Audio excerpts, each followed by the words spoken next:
Ayan, ayan. Kumusta na po kayo mga katribo?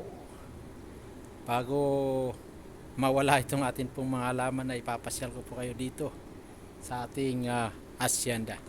No? Yan. Umpisa na po ang summer dito sa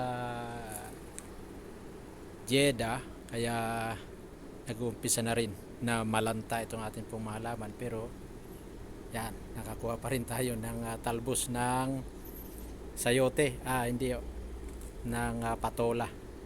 Hindi na po kasi namumunga itong ating patola kapag ganitong summer na. Kaya makita ninyo wala na silang mga bulaklak. Nagtatalbos na lang.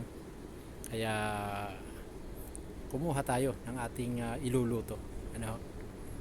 At sana sa init ng panahon ngayon ay manatili tayong ligtas. At siyempre healthy at masaya.